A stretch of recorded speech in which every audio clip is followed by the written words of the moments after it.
Hello friends, आज हम आपके लिए लेकर आए हैं कक्षा 8 की पुस्तक हमारा इतिहास और नागरिक जीवन।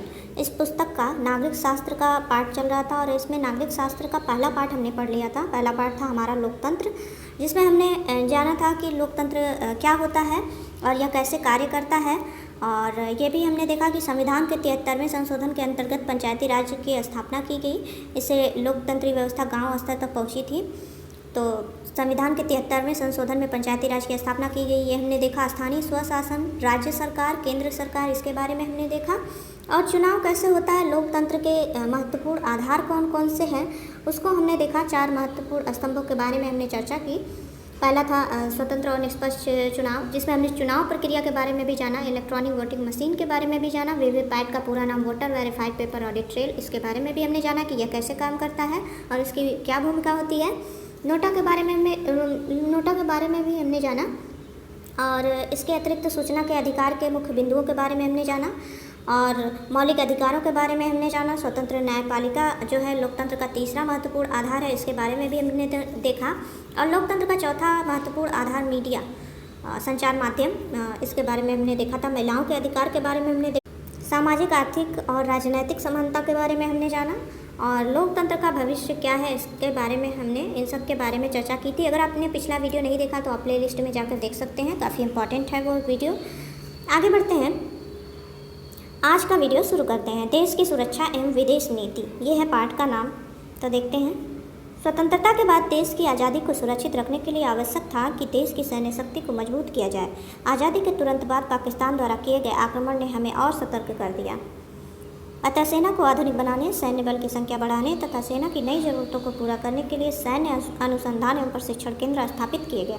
विश्व में हथियारों की होड़ ने देश को आधुनिक हथियारों के विकास के लिए मजबूर किया, जिससे परंपरागत युद्ध प्रणाली के साथ साथ युद्ध के नए तरीकों तथा सुरक्षा के प्रबंध किए गए। सेना के तीनों अंगों थल सेना, जल सेना एवं वायु सेना को अधिक शक्तिशाली बनाया गया। आगे है सैन्य संगठन, कैसे किया गया देखते हैं। भारतीय सेना का सर्वोच्च सेनापति कमांडर राष्ट्रपति है। भारतीय सेना का सर्वोच्च सेनापति कौन है? राष्ट्रपति। किंतु देश की वास्तविक सुरक्षा का दायित्व तो मंत्रिमंडल पर होता है। मंत्रिमंडल की ओर से रक्षा संबंधी मामलों पर विचार विमर्श करने के लिए एक उच्च स्तरीय समिति है, जिसका अध्यक्ष प्रधानमंत्री होता है। ठीक है। रक्षा मंत्री और रक्षा मंत्रालय इसके कार्य का संचालन करता है और सेना के तीनों अंगों के कार्यों की निगरानी करता है। आगे है, आपने गणतंत्र दिवस के अवसर पर टेलीविजन में सेना के तीनों अंगों यथा जल सेना, थल सेना एवं वायु सेना को मार्च पास्ट करते हुए देखा होगा। आइए अपने देश की सेनाओं को जानें। तो यहाँ देखिए, सेना को जो है बांट के दिखाया गया 3 भागों में।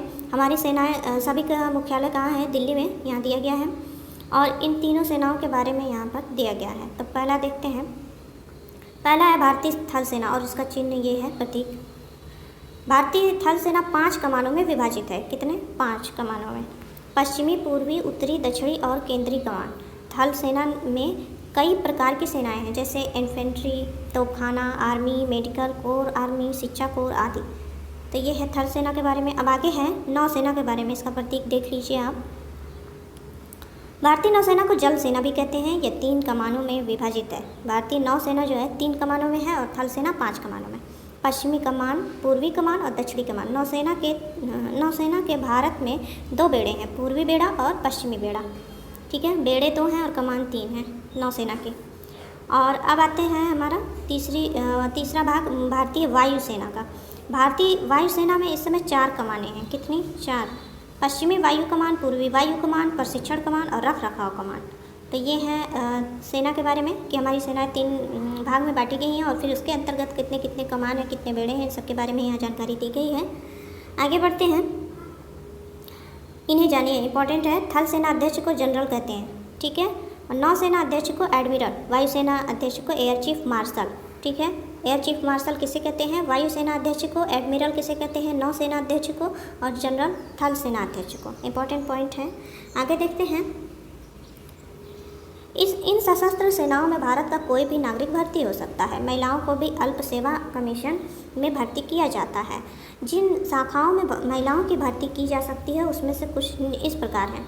ठीक है, देखते हैं। पहला है थल सेना की सिग्नल सेवा कोर, इंजीनियर्स, शिक्षा कोर, आयुध कोर तथा गुप्तचर शाखा में। तो इन विभागों में महिलाओं की भर्ती की जाती है। और दूसरा है नौसेना की सभी शाखाओं में महिलाओं की भर्ती की जा सकती है। और तीसरा है वायुसेना की उड़ान, वैमानिकी, इंजीनियरिंग, शिक्षा प्रशासन, लेखा तथा मौसम विभाग, इन सब में भी महिलाओं की नियुक्ति की जा सकती है। आगे सेना में भर्ती होने के लिए पहले एक चयन परीक्षा ली जाती है। इसमें उत्तीर्ण होने पर उसको प्रशिक्षित किया जाता है। सैन्य प्रशिक्षण के लिए देश में अनेक प्रशिक्षण संस्थान हैं। इनमें से नेशनल डिफेंस अकादमी, इंडियन मिलिट्री अकादमी, ऑफिसर्स ट्रेनिंग अकादमी और नेशनल डिफेंस कॉलेज मुख्य हैं। तो ये हैं कुछ कॉलेज के नाम दिए गए हैं जहाँ पे जो है सैन्य प्रशिक्षण दिया जाता है। आगे है आधुनिक युग में नए नए अस्त्र शस्त्रों का प्रयोग होता है। दूरगामी मिसाइलों तथा परमाणु बम के आविष्कारों से आक्रमणों का खतरा और भी अधिक बढ़ गया है। भारत ने भी परमाणु बम बनाने की क्षमता प्राप्त कर ली है और अनेक प्रकार की मिसाइलें तैयार की हैं। इनका उद्देश्य आक्रमण के समय अपने देश की रक्षा करना है। सुरक्षा संबंधी वैज्ञानिक उपकरणों के निर्माण तथा प्रक्षेपास्त्र परीक्षण में डॉक्टर APJ अब्दुल कलाम का योगदान उल्लेखनीय है। ठीक है, आगे है डॉक्टर APJ अब्दुल कलाम कौन थे, वे किस कार्य के लिए प्रसिद्ध थे, मिसाइल क्या होती है, उसका कार्य क्या होता है। यहाँ देखिए बच्चों को पूर्व ज्ञान से जोड़ा गया है। कक्षा 5 में एक चैप्टर है मिसाइल मैन के नाम से हिंदी की बुक में, तो उस चैप्टर में इन सारे सवालों का जवाब दिया गया है। और ये बच्चों से एक तरह से पूर्व ज्ञान उनको जोड़ने की बात इसलिए की जा रही है कि बच्चा जो पीछे सीखा है उससे भी इनमें जो है चर्चा करते हुए, याद करते हुए चले। ठीक है, आगे बढ़ते हैं। आपके गाँव एवं नगर की सुरक्षा कौन करता है, लिखिए, ये बच्चों के लिए है। आगे है जिस प्रकार हम अपने गांव एवं घर को सुरक्षित रखते हैं उसी प्रकार से देश को सुरक्षित रखने की आवश्यकता पड़ती है, जिसके लिए विभिन्न प्रकार के संगठन तैयार किए गए हैं। आइए समझें सुरक्षा में सहायक अन्य संगठन। सेनाओं के उपर्युक्त 3 अंगों के अतिरिक्त, सेना के भी हमने 3 अंग देखे, थल सेना, नौसेना और वायुसेना। ठीक है, इन 3 अंगों के अतिरिक्त कुछ अन्य संगठन हैं जो देश की सुरक्षा के लिए कार्य करते हैं। देश की अंतर्राष्ट्रीय सीमाओं पर अस्थायी रूप से चौकसी का कार्य सीमा सुरक्षा बल नामक संगठन करता है। तो देश की जो अंतर्राष्ट्रीय सीमा है उस पर चौकसी का कार्य कौन करता है, सीमा सुरक्षा बल, बॉर्डर सिक्योरिटी फोर्स, BSF जिसको बोलते हैं। समुद्र तट की सीमाओं की सुरक्षा में तटरक्षक संगठन कार्य करता है। इसके कार्यों में रक्षा प्रतिष्ठानों की रक्षा करना, तस्करी रोकना तथा खोज बचाव के दलों का गठन करना मुख्य है। तीसरा महत्वपूर्ण संगठन प्रादेशिक सेना है। यह नागरिकों का एक संगठन है जिसमें देश की सुरक्षा कार्य में भाग लेने के इच्छुक नागरिक अपने खाली समय में सैन्य प्रशिक्षण ले सकते हैं। चौथा संगठन नेशनल कैडेट कोर, NCC का फुल फॉर्म है नेशनल कैडेट कोर। ठीक है, इसमें बालकों के साथ साथ बालिकाओं का भी डिवीज़न है। NCC का प्रशिक्षण विश्वविद्यालय, स्नातक उपाधि कॉलेजों, महाविद्यालयों तथा अन्य स्कूल कॉलेजों में दिया जाता है। इसी प्रकार उच्च प्राथमिक विद्यालयों में स्काउट्स एवं गाइड्स के प्रशिक्षण की व्यवस्था है। केंद्रीय औद्योगिक सुरक्षा बल CISF एक अर्धसैनिक बल है जिसका मुख्य कार्य सरकारी कारखानों एवं अन्य सरकारी उपक्रमों को सुरक्षा प्रदान करना है। इसके अतिरिक्त देश की आंतरिक सुरक्षा, विशिष्ट लोगों की सुरक्षा, परमाणु संस्थान, ऐतिहासिक धरोहरों आदि की भी सुरक्षा करता है। केंद्रीय रिजर्व पुलिस बल भारत के केंद्रीय सशस्त्र पुलिस बलों में से सबसे बड़ा है। यह भारत सरकार के गृह मंत्रालय के तहत काम करता है। CRPF की प्राथमिक भूमिका पुलिस कार्रवाई में राज्य या संघ शासित प्रदेशों की सहायता, कानून व्यवस्था और आतंकवाद विरोध में निहित है। रैपिड एक्शन फोर्स केंद्रीय रिजर्व पुलिस बल की एक शाखा है जो दंगों एवं भीड़ को नियंत्रित करती है। राष्ट्रीय सुरक्षा गार्ड NSG गृह मंत्रालय के निरीक्षण में काम करती है और इसका मुख्य कार्य विशिष्ट व्यक्तियों की रक्षा, बंधकों का बचाव, महत्वपूर्ण प्रतिष्ठानों को आतंकवादी खतरों से सुरक्षित करना है। तो ये थी कुछ संगठन के बारे में जानकारी जो कि हमारी जो हमारी सेनाओं का जो 3 भाग है उसके अतिरिक्त ये काम करती हैं जगह जगह, और इनके कार्य बटे हुए हैं कि कौन सी फोर्स क्या क्या काम करती है, इसके बारे में हमने जाना। आगे है शांति काल में सेनाओं तथा सहायक संगठनों की आवश्यकता उस समय भी पड़ती है जब देश पर किसी प्रकार का आंतरिक संकट आ जाता है। चर्चा कीजिए, गुजरात में भूकंप, उड़ीसा में आई बाढ़, अंडमान और निकोबार में सुनामी के समय सैनिकों ने किस प्रकार सहायता पहुंचाई थी। ठीक है, तो ये सब भी चर्चा के लिए है। आगे है नागरिकों के कर्तव्य। हमारे सैनिक युद्ध के समय तथा अन्य अवसरों पर देश की सुरक्षा के लिए अपना बलिदान करने को तैयार रहते हैं। कितने ही सैनिकों ने देश के लिए अपने प्राण न्यौछावर कर दिए हैं। उनकी वीरता और त्याग की गाथाएं आज भी सराही जाती हैं।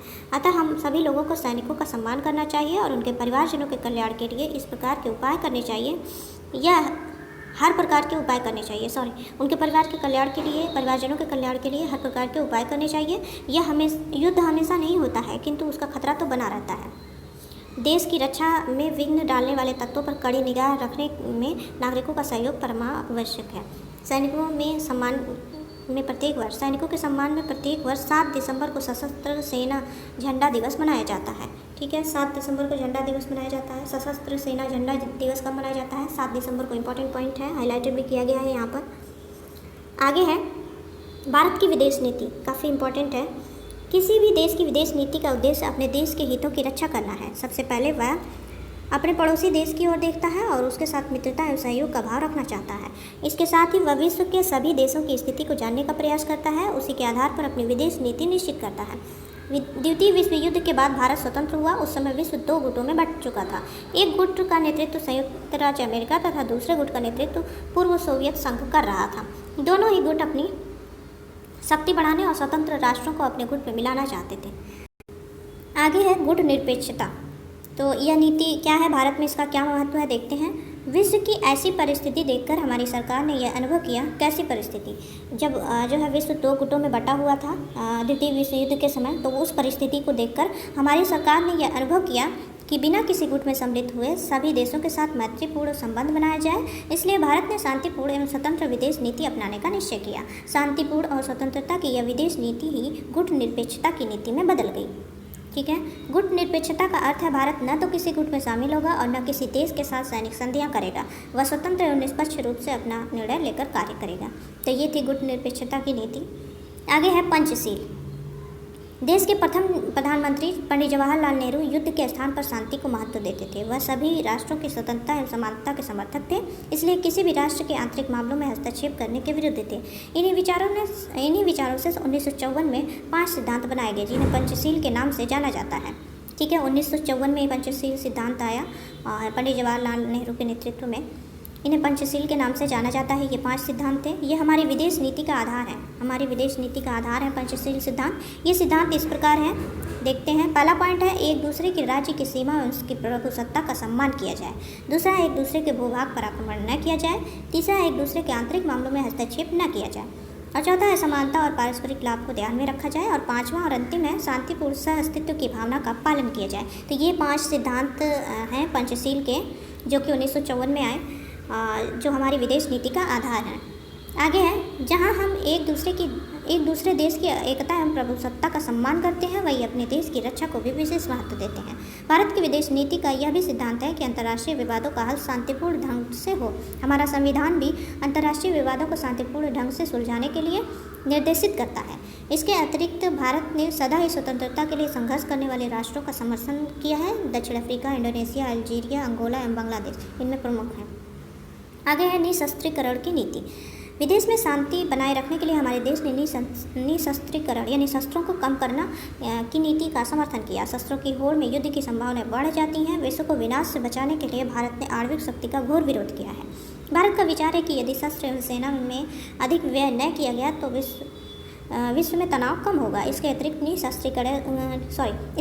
निशस्त्रीकरण से जितने धन की बचत होगी उसका उपयोग जन कल्याण के कार्यों में हो सकेगा। ठीक है, तो ये है भारत की निशस्त्रीकरण की नीति। आगे है विश्व शांति में सहयोग। भारत जब से संयुक्त राष्ट्र संघ का सदस्य बना है, वह लगातार उसे अपना सहयोग प्रदान कर रहा है। संयुक्त राष्ट्र संघ के निर्देशों के पालन में ही कोरिया के संकट के समय भारत ने डॉक्टरों का एक दल भेजा एवं कांगो में संयुक्त राष्ट्र संघ के साथ अपनी सैनिक टुकड़ियां भेजी थी। ठीक है, ये है आगे। भारत की विदेश नीति गुट निरपेक्षता, पंचशील, निशस्त्रीकरण की नीति का समर्थन करती है। अभी हमने इन सब के बारे में एक एक करके पीछे देखा। और आगे है, साथ ही संयुक्त राष्ट्र संघ, राष्ट्रकुल, दक्षिण एशिया, आसियान जैसे संगठनों के माध्यम से विश्व शांति और सुरक्षा बनाए रखना भी भारत की विदेश नीति का उद्देश्य है। यहाँ कुछ शब्दावली दी गई है। परमाणु परीक्षण, परमाणु शक्ति की जाँच के लिए किया जाने वाला प्रयोग परमाणु परीक्षण है। और दूसरा है निशस्त्रीकरण, यानी विनाशकारी अस्त्र शस्त्रों का प्रचुर मात्रा में संग्रह न करना निशस्त्रीकरण है।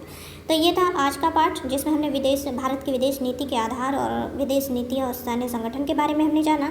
आगे हम आपके लिए लेकर आएंगे पार्ट 3 कक्षा 8 की इसी पुस्तक का नागरिक शास्त्र का पार्ट 3, जिसमें होगा वैश्विक समुदाय एवं भारत के बारे में।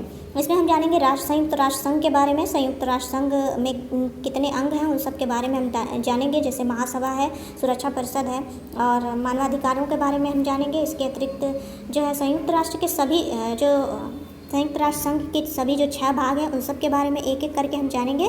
और इसके अतिरिक्त तो कुछ विशिष्ट शाखाएं हैं संयुक्त राष्ट्र संघ की, जैसे जो संयुक्त राष्ट्र पर्यावरण है, विश्व स्वास्थ्य संगठन है WHO है, FAO है, खाद्य और कृषि संगठन है, अंतर्राष्ट्रीय दूरसंचार संगठन है, अंतर्राष्ट्रीय मुद्रा कोष है, इन सब के बारे में भी हम जानेंगे। तो उसके लिए अगला पॉइंट जो है काफ़ी अगला पार्ट बहुत महत्वपूर्ण होने वाला है। उसमें हम जो है द6 यानी सार्क का संगठन जो है कैसे हुआ, आसियान के बारे में भी हम जानेंगे। तो इसके लिए आप प्लीज़ चैनल को सब्सक्राइब करें, वीडियो को लाइक करें। Thank you.